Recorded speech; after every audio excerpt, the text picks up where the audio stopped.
You go lay down. Go lay down. Okay, I think we're live. Anybody see us? I didn't get a notification yet, though. Oh, we must be live. No bueno, Jim says, so must be okay. Bueno. All right, I think they see us. I've done something right tonight so far. Push the right button to start. God, I don't like his desk. I might go get my chair. I should adjust everything. Okay, other people, why am I not getting notified? Weird. Oh well. All right, are we ready? Sure. Wait, I forgot to make sure my music's working. Hold on. You want to know how to find. Okay. All right, I've done 2 things right so far.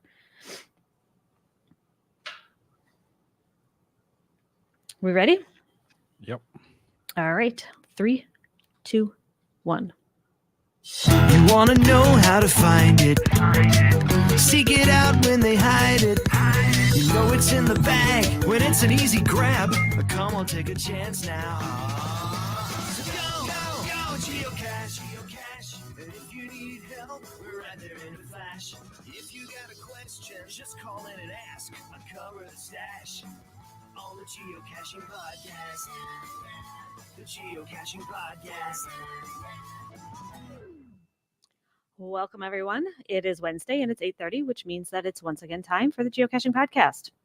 My name is definitely not Scott Burks. I forgot to change that in the show notes. I am Shorty Knits, and to my virtual left, please welcome my other co-host, Chaz427. Howdy, y'all. Let's talk challenge caches. That's right. Tonight's episode is number 800. Can you believe that? Number 800 tonight. 800. I feel like we should have like balloons and confetti. Nothing. We can't even get the screens to go off. I can't ever make that work. I don't know. Yeah, so tonight, episode number 800, recorded live January 17th, 2024, and we'll be talking challenge caches tonight, the challenge cache discussion. So phone lines are open. Give us a call, 808-468-7924 or 808-GOT-SWAG. Or for international callers, you can always call us for free via the web at callinstudio.com/show/GCPC. Be sure to give us a call. Tell us about your favorite challenge cache that you'll never, ever qualify for, whatever you want to talk about. But first, we have to talk about Patreon, of course. Mm-hmm. You know how much money it costs to make this show work? It's a lot. I don't even know how much, but I know it's a lot. So if you would like to help contribute and help us pay for those bills, we definitely appreciate anything and everything that you're willing to contribute. You can go to patreon.com/the geocaching podcast if you'd like to become a member, a patron. And what do they get? Our patron members? They get lots of things. They get pat tags. They get buttons and stickers and end of the year show prizes. Right? I feel like this part of our show notes is not really. It's not in our show notes. He does it ad hoc, and we're trying, and we don't know. I mean, we know, we just don't know. You know what I mean? Exactly. So, or if you don't want to, what's the word? If you don't want to become a patron. No, if you don't want to commit, if you're, you have commitment phobia, you could always just give us a one-time donation at paypal.me/thegeocachingpodcast. We certainly appreciate anything and everything. I have to find the button. Promotional consideration paid for by the following. Tonight's show is brought to you by Cachely. Cachely is an advanced geocaching app for iOS. It features powerful online and offline features, including filtered searches, offline maps, and offline saving caches. Cachely has hundreds of advanced features that will make your geocaching experience just that much better.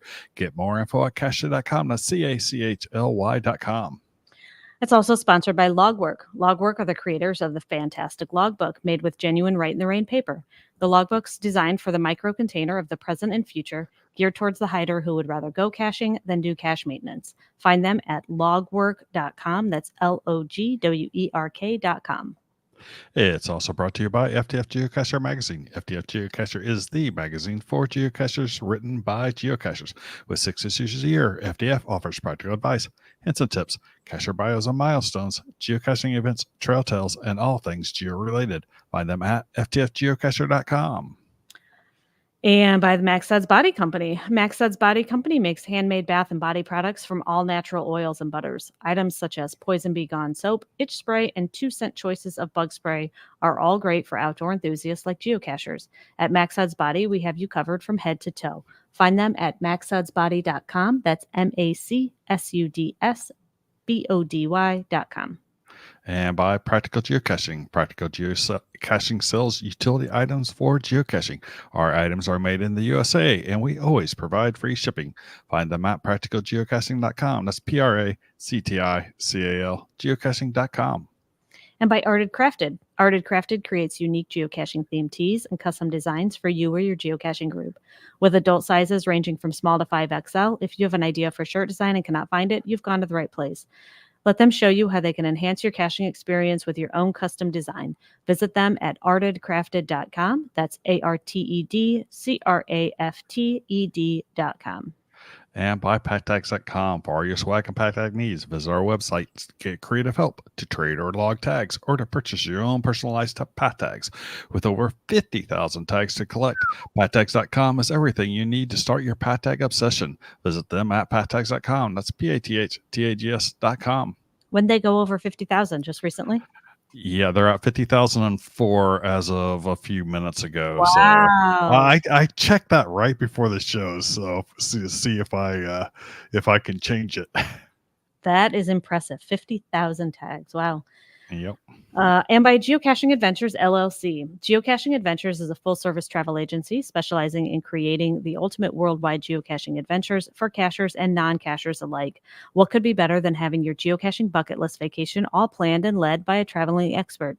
Learn more by visiting us at Geocaching Adventures, LLC. That's geocachingAdventuresLLC.com. And finally, by GeoGo. Go caching with GeoGo. Go. The geocaching app for Android that includes a Where I Go player, trackable scanner, companion watch app, and county finds database. If you are an advanced geocacher, GeoGo helps you with powerful features like nearby cache notifications, optimize routes, offline mode, bulk TB logging, and much, much more. Learn more by visiting them at geogo.com. That's GOOH-GO.com. And as always, you can find links to our sponsors on our website or in our show notes. Always our show notes. We share everything we're reading and looking at throughout the show for you to see. Find that on our website under past shows, I think is what the link says. Yes. So, without further ado, the question that I've been wondering all day, Chad, did you get a virtual? Should I put a drum roll in here? Drum roll. There is no drum roll. There is no drum roll. Oh, Scott, you need to get a drum roll in here. You need a drum roll. So, I checked my email today and I found a letter from geocaching.com. It said that I earned a virtual reward. What? Wait, I don't know where all the buttons are. Where's the applause? Yay. Congratulations. That's so exciting. Hey, do you know thank what you. you're going to do with it? Yes, and I'm still not saying until I put it out. Okay. All right. Fair enough. I cannot wait to hear where you'll be putting it. So welcome to the club of being a virtual cache owner. I did not get a second one. Oh, sorry. But apparently I've been hearing rumors today a lot of cachers in our area did. So I know there's going to be at least 4 or 5 new caches in Chicago. I'm assuming they're going to put them around here. 4 or 5 like Chicagoland area cachers earned them. So I'm looking forward to more virtuals, and I can't wait to hear what you're going to get. Sorry, Sac cachers. Mine's going in New Orleans. Okay. Yep. That's all the further. That's all I'm saying. Okay. All right. Well, I'll have to plan a trip to New Orleans. That's closer than California. So. Yeah. Okay. So tonight's show is about challenge caches. And it started with an email. That's how this topic came about a couple weeks ago. I'll get to that email. Well, no, let's go into that one. Yeah. So here's the email. It's actually the second one in the notes, Chad. This is the email that was sent in that started this conversation and had us, go, oh, maybe we should devote a whole show. We were going to talk about it last week on Cash or Coffee and decided, nope, let's do a whole show about it. So this is from Skyleaf, who says, I've been a listener for a few months, but I never listen live. So I have yet to call or send in mail. In the last few days, I came up with a pretty good question, so I figured I'd break the streak. Did you know that it's possible to create a challenge that not one person in the world qualifies for, including yourself? Yep, Jazzmeresque challenges hold this unique distinction if you publish them at the right time. I've recently been making some yearly Jazzmer challenges requiring one find from each year of a certain size or type. The evil part, though, was that I published them on December 31st. So just one day after publication, everyone has a clean slate for the required find in 2024. Okay, so is everybody following that? It took me a while to wrap my head around exactly what that meant. Okay, you follow. I get it. Okay. Evil, but yeah. Evil, yeah. One of these is GCAG6X8, which requires a size large cache from every year. That one is exceptionally evil because 8 days into the new year, there have only been 9 large caches placed across the entire United States. Yeah. In my opinion, I actually really like the fact that you have to keep up your qualifications for Jazzmer challenges. I think it's a good thing because it gives the FTF hounds a clean slate, at least for a while, although I could definitely see why others would think it's totally evil. I was wondering what you all would think about it. So, what do you think? I think it's a little, it can be a little evil. I mean, and this is a perfect example of it being a little evil there with the large caches, because you just don't get lots of large caches put out there. So a Jazzmer on large caches where you're trying to qualify, it was published on December 31st. So you didn't get time to really go after the thing. So you got to qualify every month throughout the next year in order to get that qualification. So yeah. Right.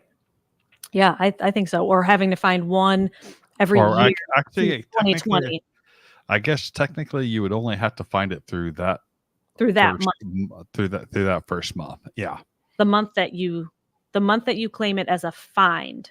Right. You would have to. But you still have to go back and do all the other work as well to make sure that you're qualifying throughout all the years. Yeah. So, yeah, I thought that was interesting. I mean, I never really thought about it because one of the criteria for challenge caches under the new guidelines, which we'll get to in a little bit, is that you as the cache owner have to qualify yourself. Yep. And there have to be a reasonable number of people in your area. I was told 10.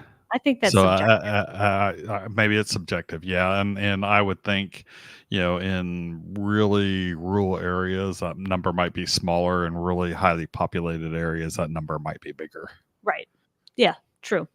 Yeah. So I thought that was interesting. So that's what started this whole topic. And then we got another email from Geocacher Ken, who says, first of all, congratulations on episode 800. So thank you very much, Ken. Challenge caches. I love them. It's a fun way to look back at the caches you have found and how they can still play a role in the future. I'll sign them if I qualify or not. I've signed some that I'll probably never qualify for. GCA554E comes to mind. We'll look that one up real quick. I should have had that open. He says, I signed that one on Christmas Day. I seriously doubt I'll make it to Hawaii, but you never know. I wonder if that's all 50 states. Yeah. All 50? I haven't pulled it up, so Okay. I'll try to pull it up, see if work blocks it. Sometimes it's blocking it. And then he goes on to say another one that I signed. We'll have to look this one up too. GC5KEEY. I signed that one back in August of 2016. I just qualified for that on New Year's Eve, almost 7.5 years later. So you never know. And I would definitely agree with that. You never know. If I'm near a challenge, I'll sign it. And I have some that I've signed years ago and I still don't qualify for them. So, and then he says, there's a plethora of challenge caches out there. There's a power trail of challenge caches in southern Manitoba. Geocachers who attend Gilby Gone Wild will cross over the border. It's only about a 2-hour drive for the challenge caches. Some require hiking, so not all are park and grabs. I've signed the majority of these. That's my quick thoughts on challenge caches. So the Hawaii one, by the way, is only you just have to find a cache in Hawaii. Oh, okay. That's interesting. We have one here that's like time in New England, and all you need is one cache in each of the New England states. Right. So that would be so similar. Yeah. And then I'm sure there's like a 13 colonies challenge and stuff out there. Sure. So, yeah. Yeah. Did you look up the other one that he said it took? I had not. Yeah. There used to be, I don't know if they're still there. There used to be like a couple hundred challenge cache power trail in Iowa that Scott and I went and did a few years ago. And I know many of them have been archived, but I do know that there's power trails all over. I scooter cached a power trail of challenges a couple years ago or last year at Moga. So I know there's power trails of challenges everywhere, which is always fun. So that one looks like a mini fizzy. It's 3.5 difficulty, and then across the terrains. Gotcha. Okay. Real quick before we continue, we're at a good pausing point here. We do have a call. We have Merlin on the phone. Hello, Merlin. How are you? Hi, guys. Thanks for picking up. And boy, challenge accepted. Yeah. I'm all about challenges. I love them. Yeah. Long time no hear from you. So, yeah, I know. Well, you guys are on so late being on the East Coast. So I'm usually in bed by 9 o'clock. It's late for me too. Don't worry. So just some quick numbers. I have managed to find 850 challenge caches now. Nice. And I know Jesse knows that I now do a challenge talk podcast, which is on the second Tuesday of every month. And all we talk about is challenges. Awesome. So pretty cool. Yep. To date, as of tonight, there are 39,947 challenge caches in the world. Wow. And they represent about 1.2% of the total number of caches. Okay. And we break it down by state and we break it down by country. The U.S. leads the way, and California is the big state that has a bunch. So. Interesting. And are they like the owners? Is there a good variety of owners, or a lot of them put out by the same people?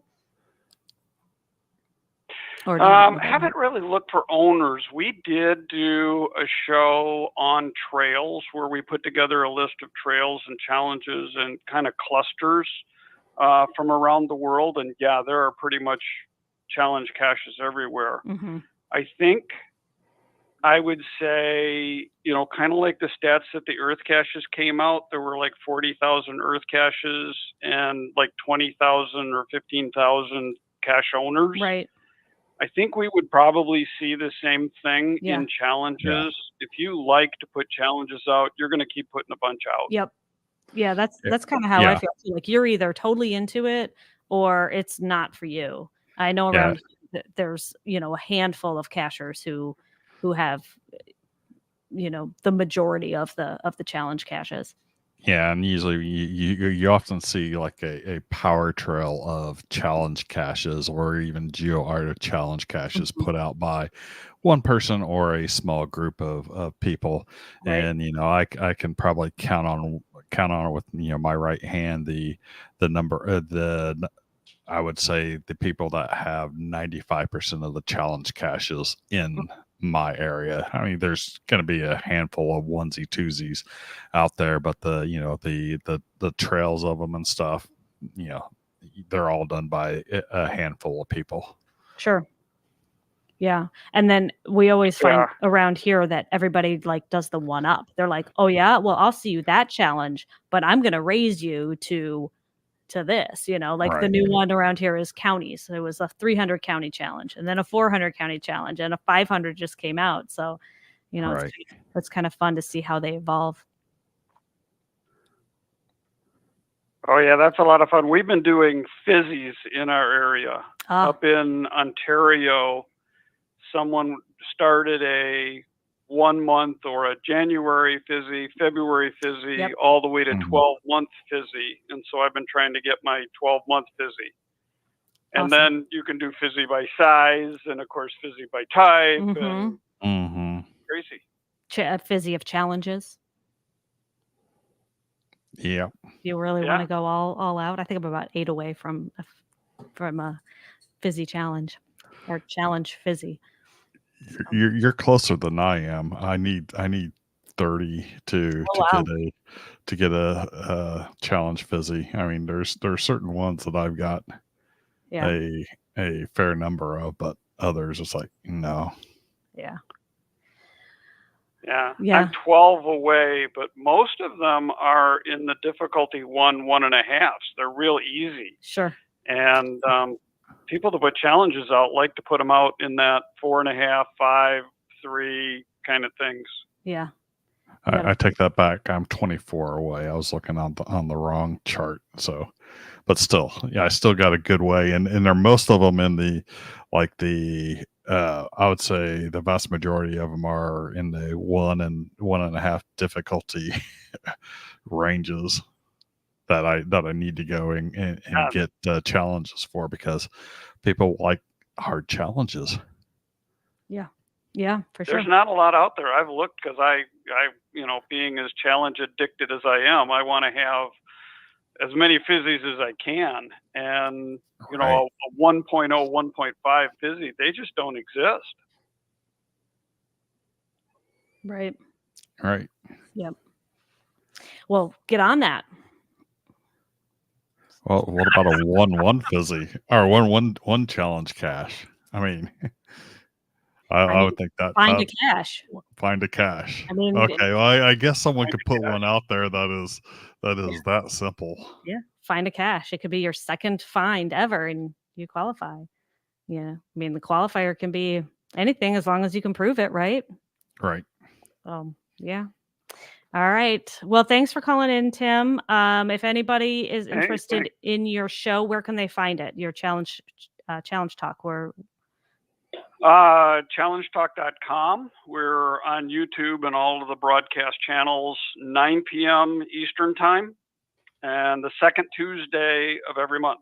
Awesome. So we're on just before you guys. Awesome. Thanks a lot. All right. Have a good show. I'll be watching. Thanks. All right. You too. Bye. Bye. All right. We have a couple calls coming in here. Let's see. This number looks vaguely familiar. Hello, caller. He's not there. He's not there. Is that Scott? It might be. Oh, no. Okay. Wait, I'm having a problem. No host connection. Uh-oh. Hold on. I'm having technical difficulties. Great. They put me in charge and this is what happened. Uh-oh. Okay, hold on. Let's fix that. I'm so sorry. I really hope Scott can fix this in post because we're going to have some ugly show here for a second. Pause. Let's see. We're at, do we have a time? 25 minutes and 14 seconds. 25 minutes. All right, thanks.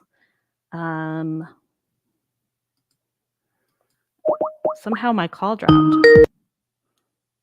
Thank you for calling Call-In Studios host and call screener line. Please enter your... And yes, I enter hear your it. 6-digit PIN number.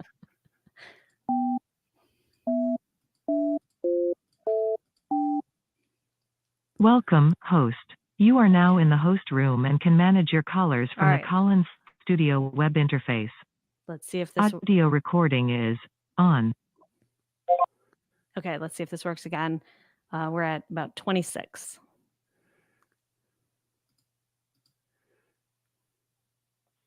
Hello? Hello? Oh, you are there. What did you hear? Hi. I heard nothing. That's so weird. Mm. That I have no idea what happened. Podcast? What? By the way, is this the Geocaching podcast? It is. Oh, is there a show tonight? Well, there is, but if you see, you couldn't hear what was going on. Yeah, but we're missing it's a no bueno show. We're missing a host. Do you know where the No host bueno is? show, but it's the 800th show. Yeah. Do you know where the host is? Yeah, the host is in Florida. Oh no. Hey. Keeping warm while the rest of the world freezes. Yeah, it's a balmy 64 degrees here. It's a little cold here. Hey. Hi. So how's it going? You having technical issues already? Huh? Of course I'm having technical difficulties. You put me in charge.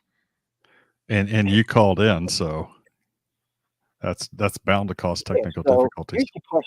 Here's my question for you, host. Okay. Chad, I think this might pertain more to Chad because Jesse wasn't around. Chad, what was worse? Okay.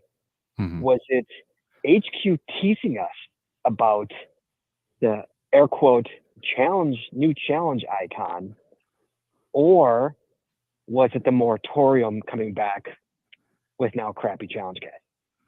The tease. I mean, I was expecting a challenge icon, and the challenges that they brought out were utter nonsense. Okay. Or the vast majority of them that were put out were utter nonsense. And I can say this, one of my friends, had put out one, which was, it's like you need to submit a picture of touching Uranus. And it's talking about the planet. and so you got people that are, on playgrounds touching Uranus and stuff on the, some of the playgrounds got the solar system, and I actually wound up doing it, and so I feel embarrassed for actually having participated in that. Yeah. There were some really stupid ones. Correct. Jesse, you weren't around for that catch. It was 2011. It was 2011, and so I was a casher, but I wasn't like active. I remember seeing it. You weren't active. Yeah, I do remember seeing it, and I remember it disappearing off the website, and I was like, "Oh, okay. Yeah, I guess that's something I'm not ever going to do." You did not miss anything. Okay. All right. Good. No, but you didn't. Were challenge caches even on your radar at that time? For me, no. Oh my gosh! In 2011, I found 50 caches the whole year. Right.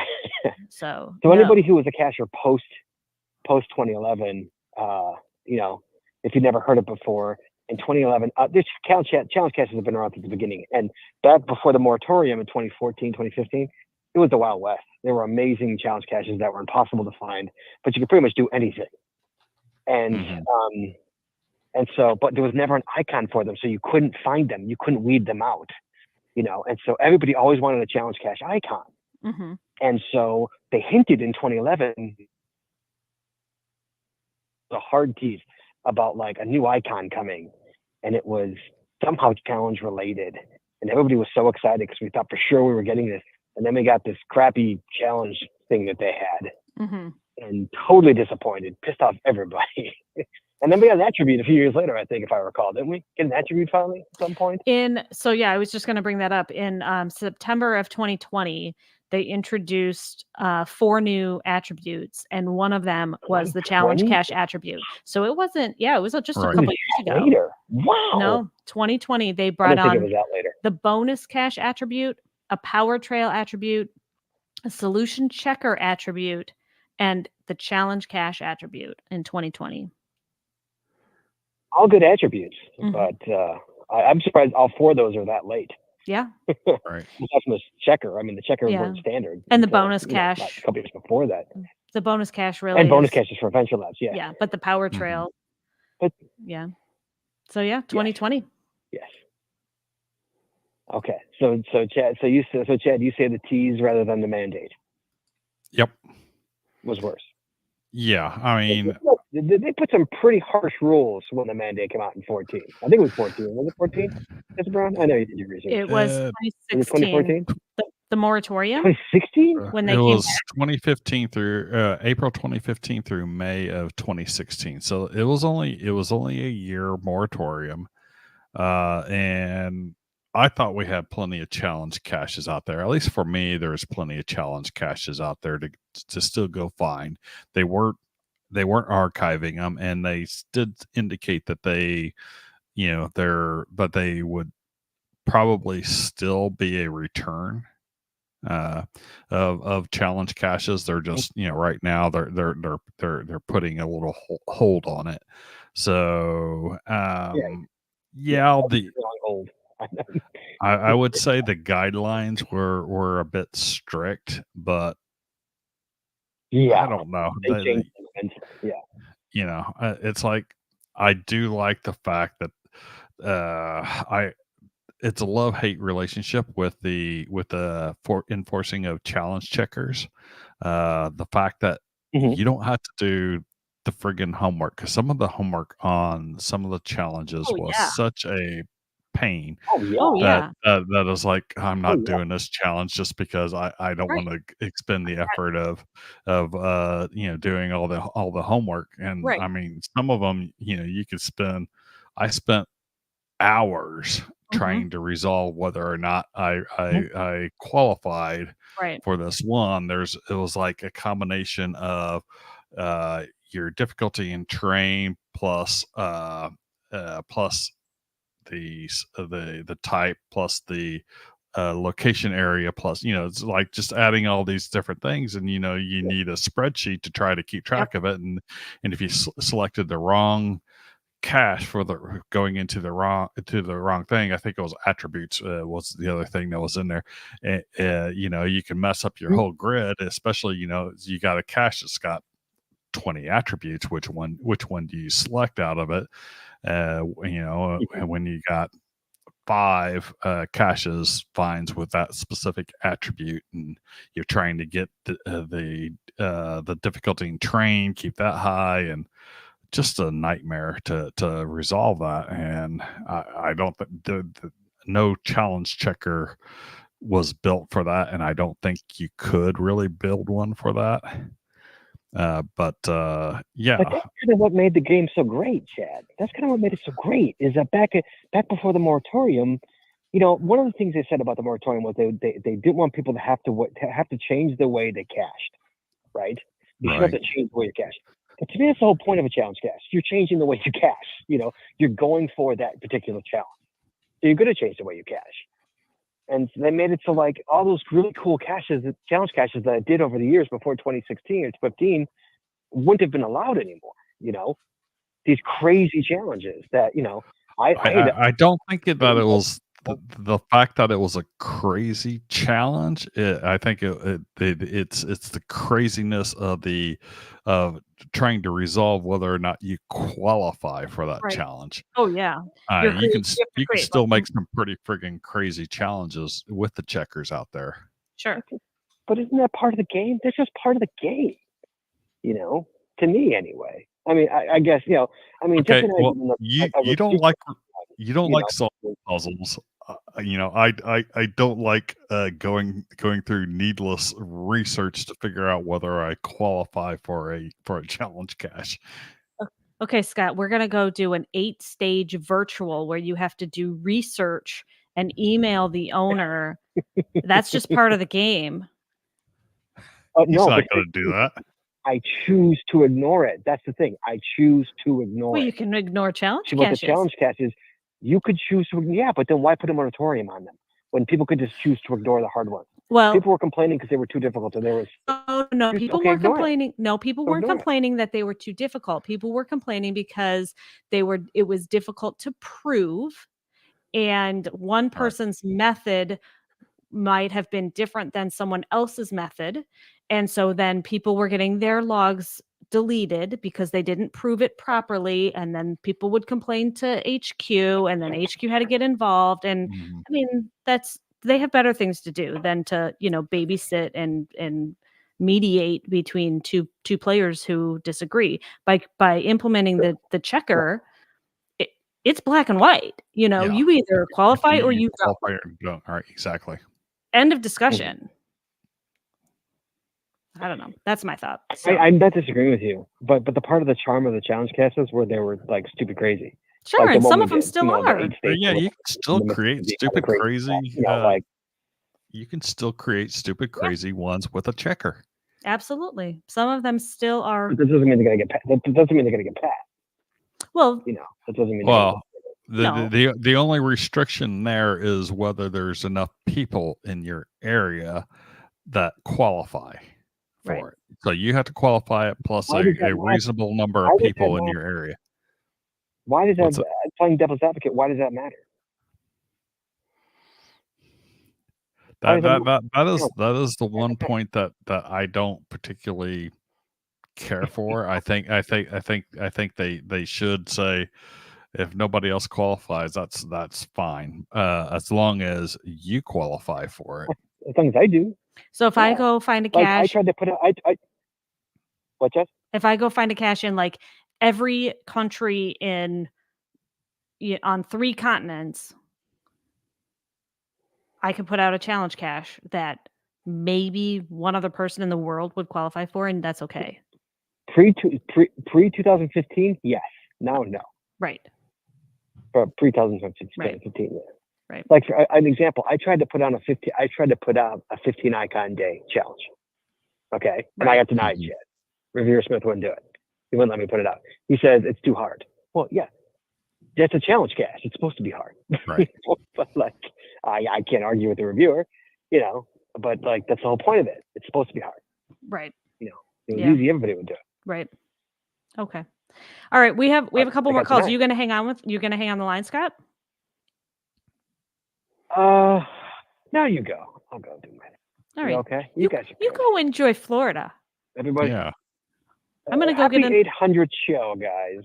Oh, happy 800. Congratulations. Yeah, I think when me and Chad came on, we were like the 370. I was the 370s, Chad. What were you? I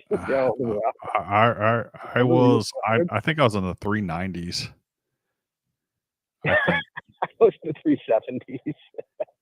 Jesse, do you know what show you came on? No idea.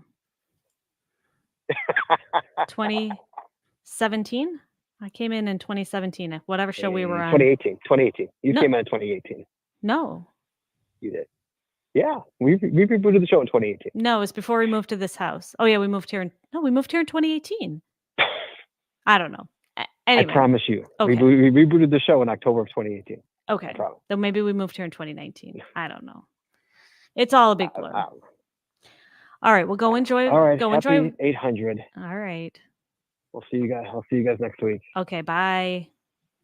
Have a good show. Bye. Thanks, bye. Yeah, so I joined December of 2014. The 400th episode was April of 2015. Okay. Wow. And you joined 2018, October 2018. Then we moved to this house in 2019. All right. Okay, so we have, let's see. It looks like we have I'm going to pull her in. I think We have Confused Idiot on the line. Hello. Hi. Hi, how are you? Hi. I'm good. What How are you? time is it in Germany? At the moment, it's 4:10 in the morning. Oh my goodness. Well, good morning. I just woke up Morgan. for this recording. Okay. All right. So you guys have some challenges over there in Germany you want to talk about? Yeah, we got plenty of challenges here. Starting from different chess mode challenges with different types, to challenges with different countries and counties in Germany and so on. And we also have some challenges with finding different countries in one day. Okay. So I just looked it up. I got 9 challenges which I found. Mostly with different countries, because I still am with 15 found countries, and then last week I just qualified for all the countries in my home state. Oh, nice. There are 44 countries in my home state. Okay. And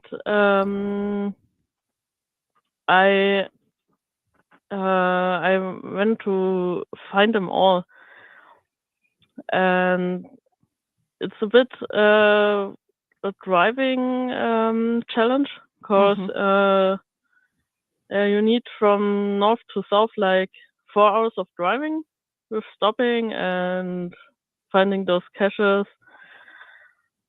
So it's a bit hard here in my home country, home state. Sure. But I made it and found the challenge. Excellent. So it sounds like most of the challenge caches there are location based, finding caches in multiple locations or all of the locations or something, rather than date ranges or size types or something like that. Do you think that's true? I think it's a good mix of both. Okay. But I'm just looking more for location based challenges, because I like to travel a lot, and my husband does that too, and so we get to go for different countries, and then we can look up the challenges we qualify for.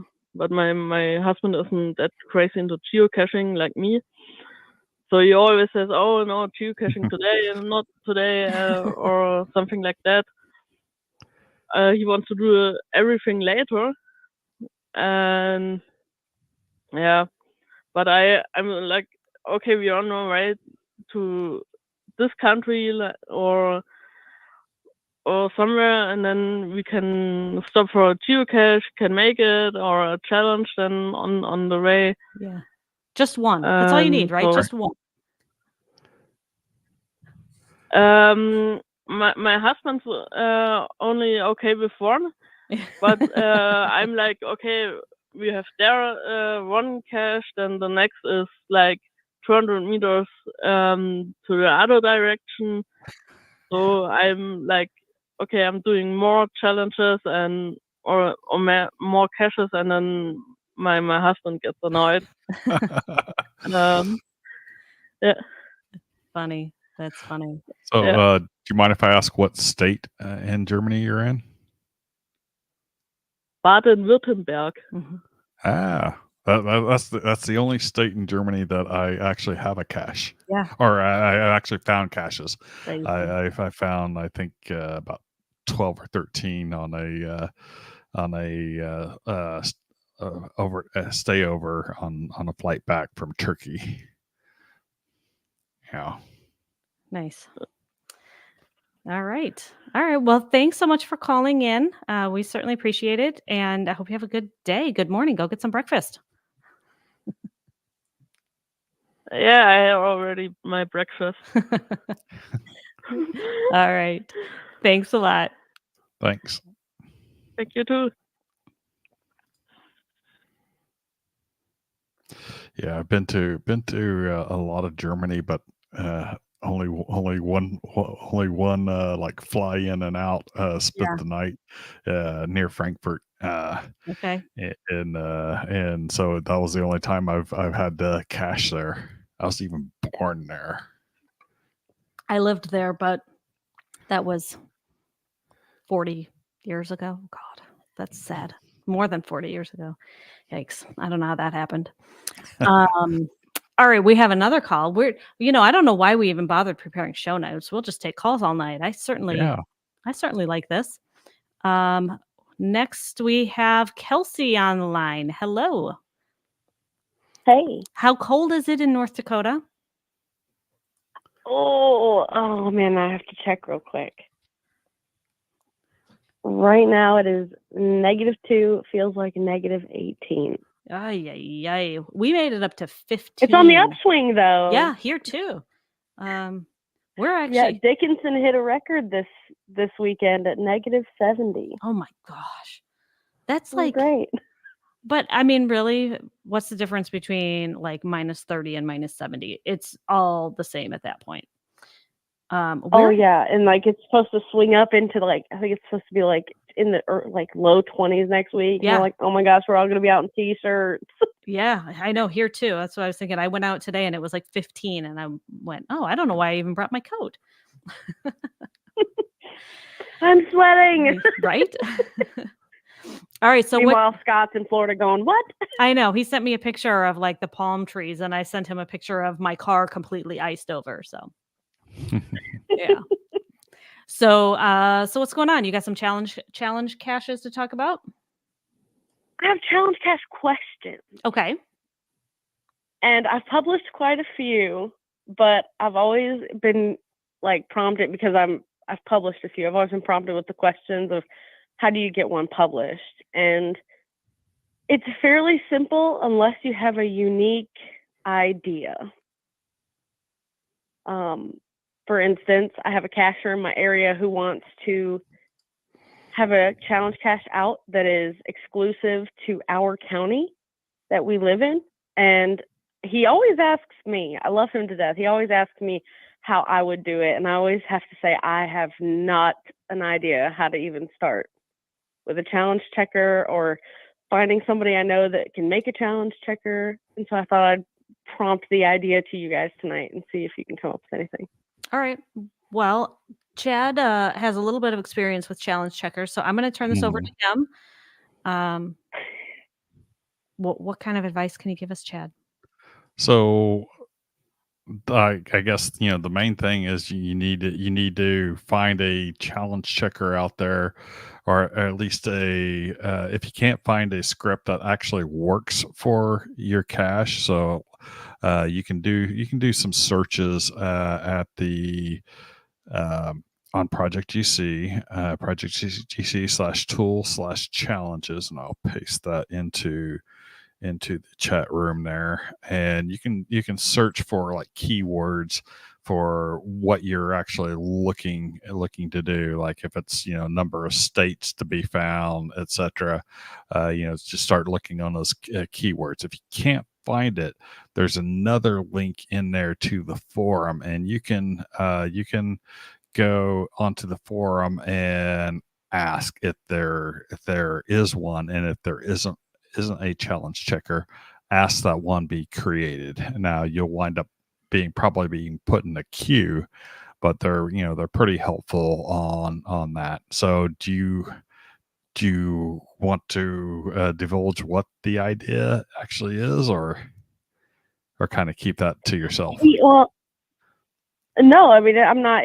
It's just to find a certain number of geocaches within our county, and so obviously North Dakota is not a challenge-heavy state by any means, so it's not like we have any out there that are already sitting out there in the world waiting to be used. Yeah, so that one's pretty. So there are definitely scripts that you can do. Find a quantity within a challenge. Now, a tag is going to be needed to be created for your specific quantity and your specific county within your state, and someone on the forum is going to have to create that tag for you. That's a pretty simple thing to do, and I think that's something that you'd probably be able to get a quick turnaround on. So just go to the forum. It's like Project GC .com/forum/index is the link for that, but it's also in the there's a link into it from the tool/challenges page there, and just post what you're looking for there, and someone can create the tag, and then you're good to go. Yeah. So in other words, if one doesn't already exist, you can request one to be made. And Jim RKY says Beth got her challenge checker done in 2 days. They do a great job. Yeah. Nice. Yeah, they have to create a script, just like you do, just like you said. If they have to create a script from scratch, that might take a little bit longer. But if they're just creating a tag to use an existing script, and this one is definitely one where they just have to create a tag, then they can get those turned around really quick. Mm-hmm. Okay. All right. Well, you've got to update us. Let us know. We want to send us the GC once Go it back publishes. to my cacher with all these notes. Yeah. Send us the GC once it gets published.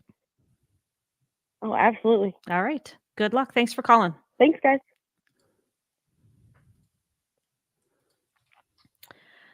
Okay. I figured out how I hung up my line earlier. I pushed the wrong drop button. Sorry about that.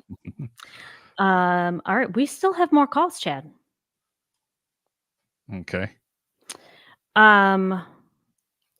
Push the right button this time. We have. So, by the way, I take that. So I've got 2 counties in Germany. I got one in Baden-Württemberg and one in Hessen. Oh, okay. So the Hessen one was Frankfurt, and the Baden-Württemberg was from Stuttgart. Yeah. Stuttgart, yeah. Okay. So you stand corrected. Okay, we have Scorpio Red. Hello, Mark. Hey, Jess. Hey, Taz. How you guys doing? Howdy. Happy episode 800. Thanks. Thank you. Yeah, it's amazing. Yeah, it can't possibly be 800. It seems like I've been listening to it for 700 episodes, and I know I haven't. But anyway, so my question is, how? I mean, because I think I've talked before that I use lists, and then I have to put them like on my calendar, especially for like I need 1 micro on a day in February to complete one of my challenges I'm working for. So I put, on my calendar days that I need to get a cache. But I mean, how do other people keep track? I mean, I know if you're going on a trip, you try to figure out which challenges you can work on as well. But like, how do you work on your challenges? Do you just have a certain number that you're working on, or do you work on? I mean, I got 15 challenges that I have signed, and I'll sign more, especially like when I was down in Tulsa. I think I got 4 challenges while I was down there, but I qualified already for them. I don't think I signed one that I didn't, but one of them was really fun because I needed a 1.5 for a fizzy challenge, and it the actual cache was way up a light pool for the 5 terrain. But all you had to do to qualify was to go to one event. Oh, geez. There's your 1-1 challenge. Nice. And so, so what do you guys So how do we keep track of where we're at as we're finding caches to help qualify? Yeah. What do you use? Do you have I'm assuming you have a spreadsheet or something. I was just going to say that. Yes. Spreadsheets are your friends. So when I was doing it, I would only really go after challenges, and those when I was going on trips. So things like DT, fizzy challenges, those type of things. I would start looking for ones that I need to fill in, and kind of look for caches along the route that I would do those.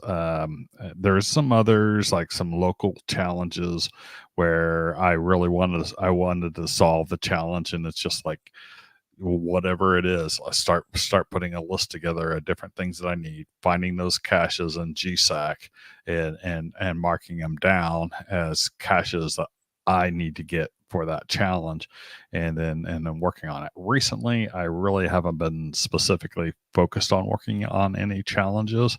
It's more of I qualify for this one now, and they come naturally. There are some that, unless I focus on them, I probably will never get.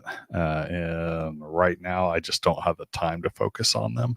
But if I did go back, I would do the same thing. I would put a list together of the caches that count towards caches where I'm at plus where I'm going, and just go after them. Right. Yeah. And the other thing that I do is if I have a specific list of caches that would help me qualify for a cache, I might download them like to an offline list on Cachly. I'm a Cachly user. I would put them on an offline list, and then maybe color code them a certain color. So if I'm in that area, I see, it's red. What does red mean? That means, something. I know it's something I need to get. That's definitely a target cache. So that's another idea too. If you know what caches you would need ahead of time. And then for calendar challenges, I do exactly what you do, Mark. I put it on my calendar. I need one, I think February 8th or 9th, I need one traditional cache to fill my traditional calendar, one cache every day. That's it. So that is like a big star on my calendar that day to make sure I get a cache. There's some other calendar challenges that I'm working on that I have the same thing. Like, I know I need a certain number of whatever on certain days, and I just put it right on my calendar. Right. So. Yeah, I've got a challenge that I signed that I have to get 16 counties in Iowa in a day. And I don't think that'll be all that difficult. It's just, mapping it Figuring out and your making route. sure that you get up early and you just make sure that you have a couple caches set out. Yep. But are there specific challenges that you are going for right now? I know you have talked about doing all the counties in Iowa, and there is a challenge for that.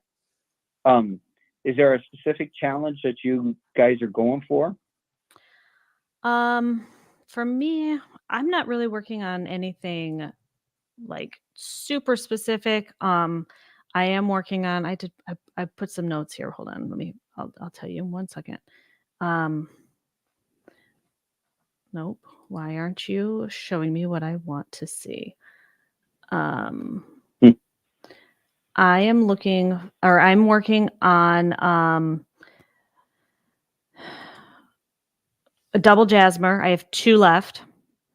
I'm working on 5x fizzy, 5-time fizzy. I have 2 left, and then a 6-time fizzy. I have 4 left. And then I'm slowly working on a Shades of Green challenge. So that is finding 11 caches every day of your calendar to turn on the calendar grid to turn it that next shade of green.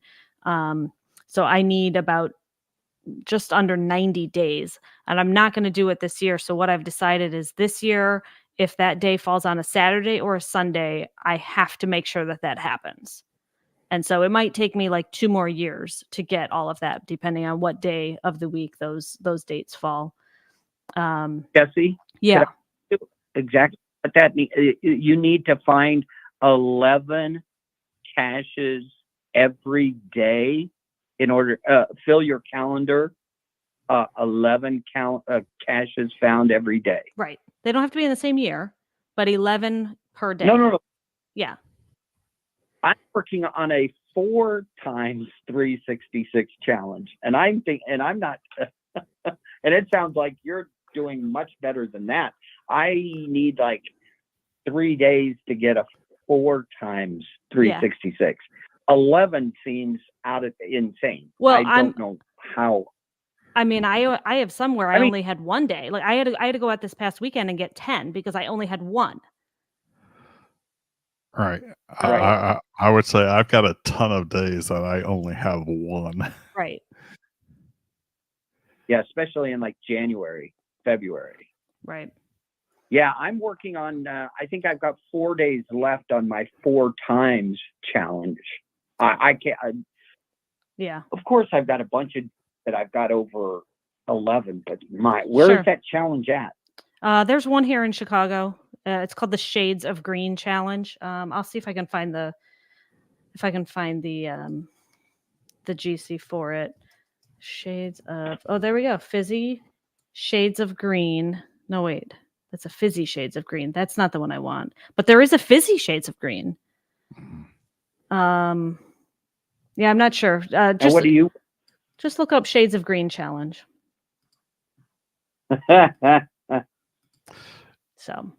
Yeah, I'm mildly working on my Fizzy 10x. So I've got a 5x. I need 2 more to get 6x, and then 3 more to go 7x, and then 4 more to go 8x. Oh, you're close. and then so it'll be 8 more to go 10x. Wow. Or that's no, awesome. no, 8s. Yeah. So yeah, there's most of my all but 1, 2, 3, 4, 5, 6, 7, all but 7 grids. I have at least 10, and then so I got 2 5s, 1 6, 1 7, 1 8, and 3 9s. Chad, what's the DT that you keep needing to get in order to complete another grid? My biggest one right now, believe it or not, is a 5-4, which sounds weird, but yeah, I need a 5-4 and a 3.5, 4.5. 3.5, 4.5. That sounds obvious on those, but the 5-4 isn't so obvious. And then I got a 4.5, 3.5. That's sitting at 6. The others are easier to find, in my opinion. It's like the few that are sitting there at 9s. So I got 2 that are 1 4.5, or I got 1 at 1 4.5, 1 at 5, and a 5-3. If you caught all that. I think everybody has their own nemesis number that they seem to not get enough of. Like the halves tend to be the ones that people have that have the hardest, and then some people have a hard time on the terrain 5s. So it depends upon your area whether you've had a lot of terrain 5s or not. So when I lived in Houston, I had a ton of terrain 5s from kayak caches. Yeah, here too. It's the 4.5s that are difficult here. The 3.5, 4.5 is the one that eludes me. So anyway, all right, Mark. Well, thanks for calling in. We will talk to you soon. You guys take. Have a good one. Thanks. All right. Later. All right. And the calls keep coming, Chad. And they keep coming. The calls keep coming. We have, let's push the right button this time. We have firefighter Skippy on the phone. Hello. Muy bueno. Oh my gosh. I am such a slacker. I feel like we need a sound for Mark, but I don't know what a mailman sound is. It's like you need the mailbox opening and closing. Right. The flag goes up. So how's Connecticut? So early in the show, cold. Yeah. But a little bit of snow the other day and then rain. Ugh. Yeah. But like everybody else, a little chilly. Yeah. All right. So earlier in the show, you were talking about the Iowa Challenge Trail. Yeah. The Cheeto Trail. Yep. Yeah. So out of that trail, I think there was about 25 I didn't qualify, and probably 20 of those that I never will qualify for. Yeah. Yeah, I'm looking Yeah. And then there was another trail down by south of the border in South Carolina. And there's a couple down there, like 5,000 favor points in North Carolina and South Carolina. 5,000 caches between North Carolina and South Carolina. Oh my gosh. Unless you're living down there. You got to live there. Yeah. Right. Yeah. Yeah. There's lots of challenge caches where I won't even bother to sign because it's like unless I move here, there's no way I'm ever going to qualify for that. Yep. Yeah, exactly. That Trail of Cheetos challenges, I have probably 20 or so that I did sign that I'm nowhere near qualifying for. And then there were probably 10 or so that I'm like, I'm not even going down that road. I don't qualify for 8 out of 10. That's not worth my time. Or, I'll never qualify for those. So, right. Yeah. I signed them all, but yeah, there's a bunch that I will not qualify. 400-day streak. Right. Yeah, no. That's a no. I haven't gotten past a 33-day streak. That surprises me. I don't know why. That surprises me. Well, because I cache so much in my area. Right now, there's another stat here that for Connecticut, I have 89.1% of the active caches in Connecticut found. Oh my gosh. I mean, but that's Connecticut. I mean, that's like a county. That's like probably less than a county here. Yes, okay, sure, but still. That's still that's impressive. That's still impressive, especially for a metropolis, Right. I don't have 90% of Chicagoland caches. I probably don't even have 15% of Chicagoland caches. So having 90% of your home state, that's right. I mean, no wonder you have to drive. It just means it's time to move. So it just means it's time to move. You learn a lesson. You don't cache out your immediate area.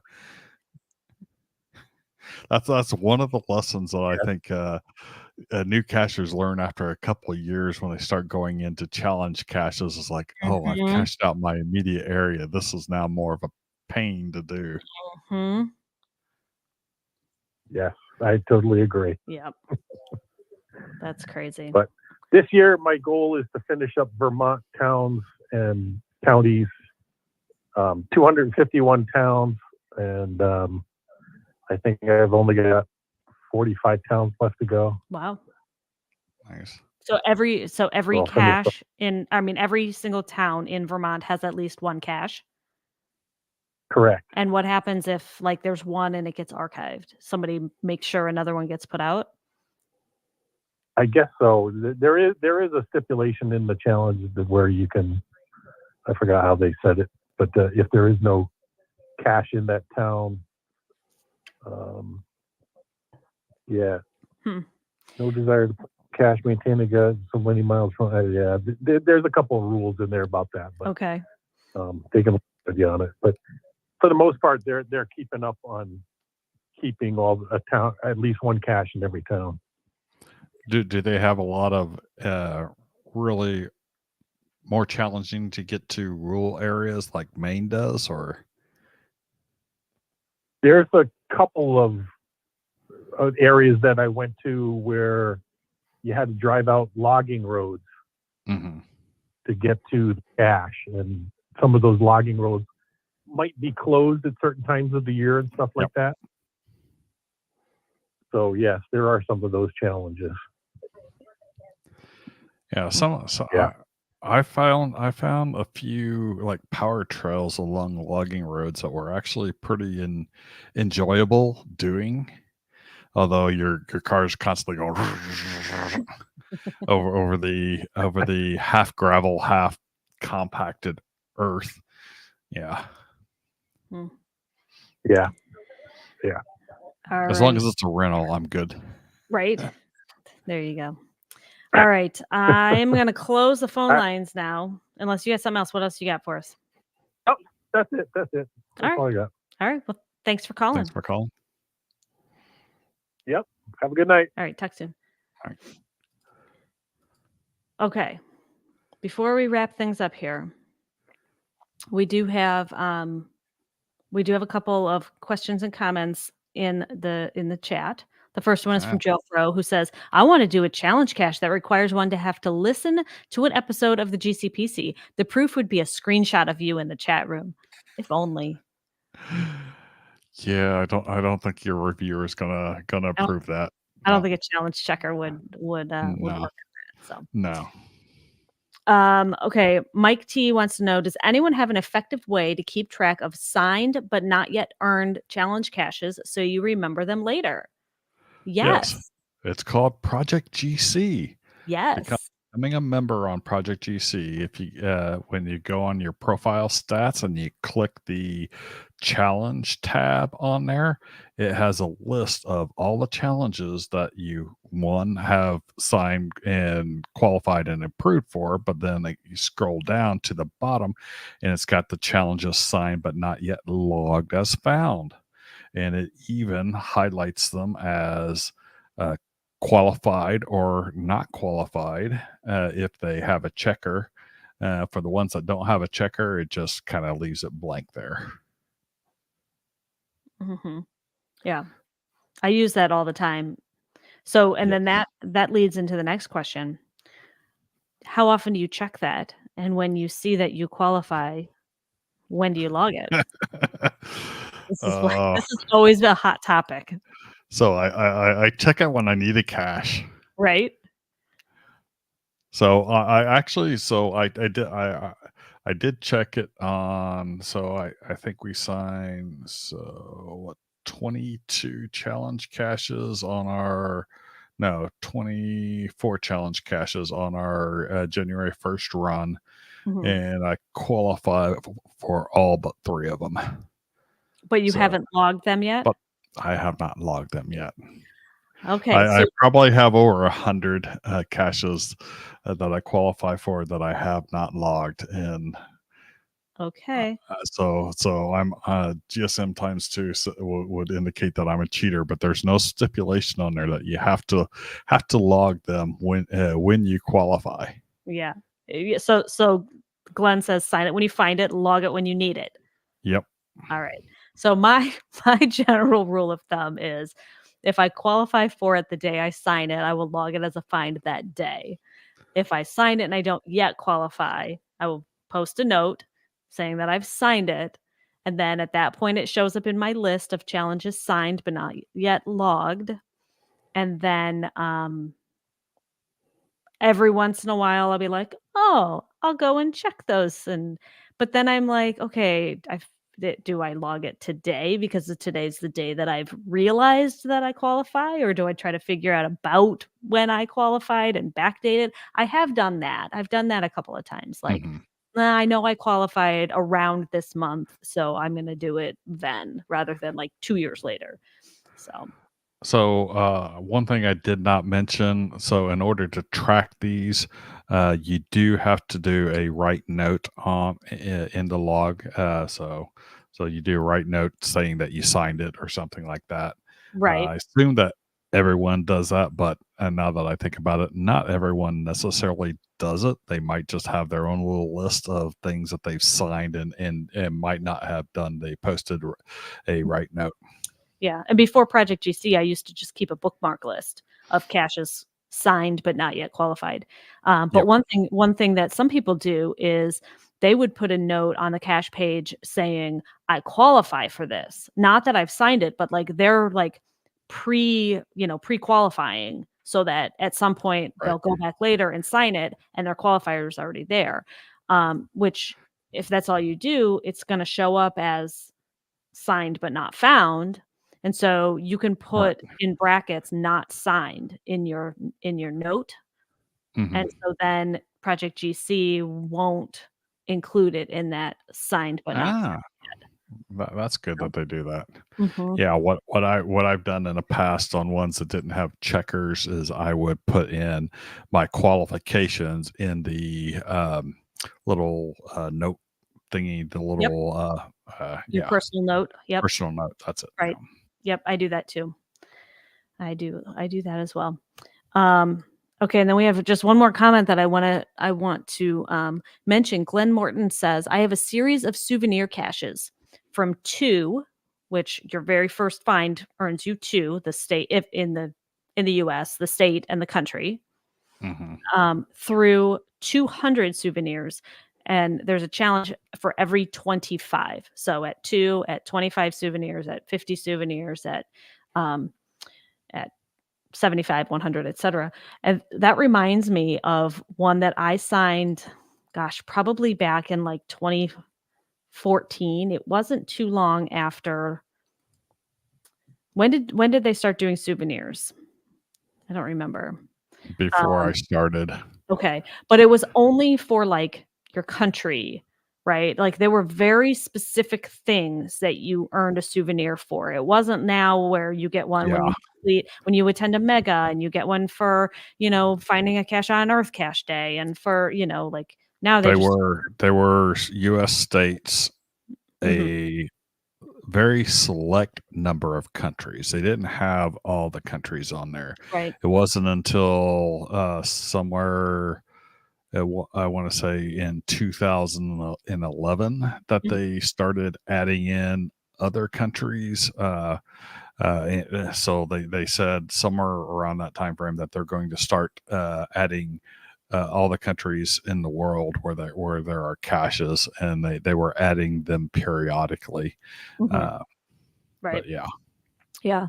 So this one I signed in 2013, and the challenge was for 15 souvenirs. And at the time, that was really difficult. This was a 3 1.5.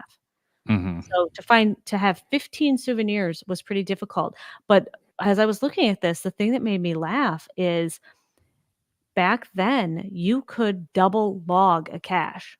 So you could claim a find more than once on the same cache. And so the owner of this one specifically says you may log this cache as a find for each additional 15 souvenirs. So you can go back and just every time you earn another 15, you just keep logging it.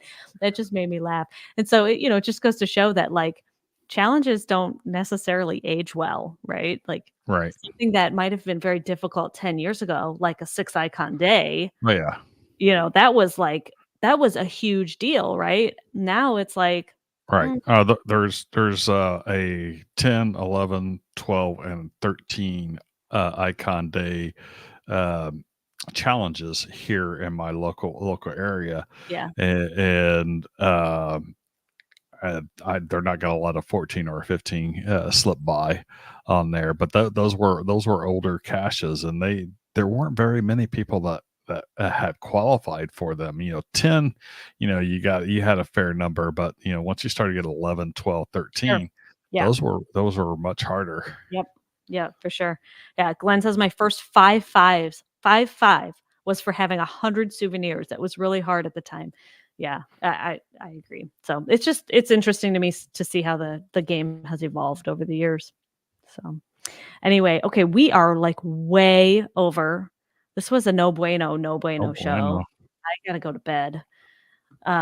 So next week, Do you have anything else that you wanted to mention? No. Okay, me neither. Next week we will have reviewer Smith back on the show. It'll be discussion with a reviewer number 3. This will be his 3rd time coming on the podcast. He is our local Illinois reviewer. So we'll find out what is new in reviewer land. So maybe if we have some challenge questions, we could ask him. So anybody have any questions or comments for a reviewer, feel free, send us an email, thegeocachingpodcast@gmail.com. Or you can always call in 808 got swag and leave a voicemail. And anything you want to ask to a reviewer, we can ask anonymously. That's fine. Just tell us. Don't mention our name. Yep. Now's your chance. We'll have the reviewers' undivided attention for an hour next week. So you're gonna have a list from Cody Dog. So don't tell him my name. Oh, that's so funny. All right. So with that, I gotta find the music. All right. Oh, wait.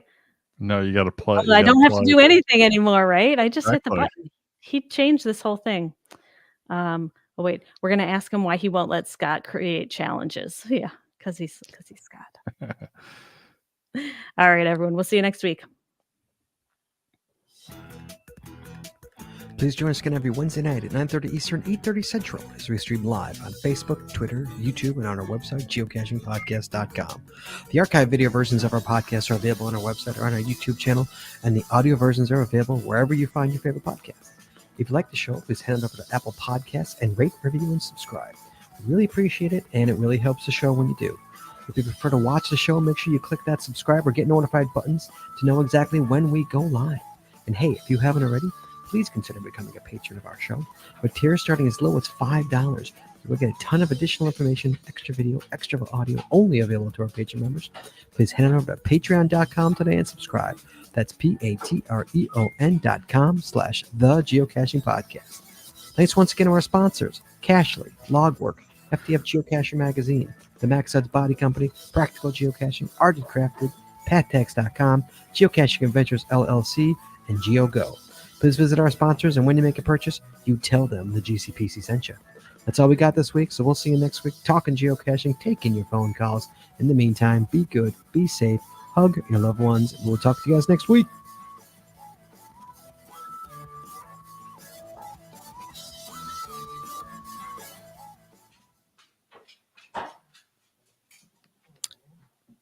And we are clear. Look who's calling me. All right, everyone. It is bedtime. Thanks for joining us. We'll see you all next week. Bye-bye.